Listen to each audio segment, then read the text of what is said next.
咱来看另外一种真珍贵的动物，澳洲就有种怀氏海马，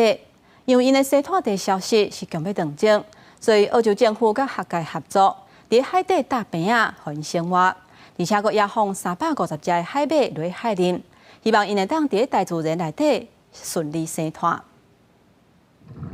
第一年海蟹无久进前被发现有几若只豆腐鲨掉伫鱼网内底袂顶袂动，长水人员用真大的气力，用刷也是用手，甲伫因身躯的鱼网扭开，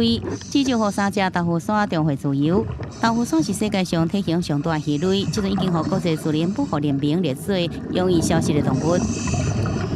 伫相关需要保护，也澳洲东部海域第一位怀氏海马，将海马近年来数量大减，其中说嚟讲，伫2008年到2015年有半数消失。新南威尔斯北部烟花更加695，原因甲栖息地互人类破坏有关系。为了挽救这种濒临消失的动物，有关当局甲学界共同合作推动培育计划，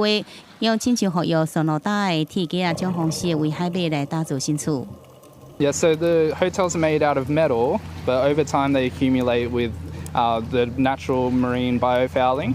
So the metal will eventually corrode away, and essentially it'll leave behind a small semi-natural reef,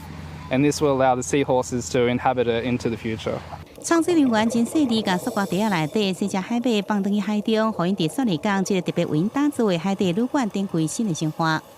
It was really fantastic. We were able to release over 350 seahorses here into Chowder Bay, and these are endangered white seahorses that are going out to restock the wild population here.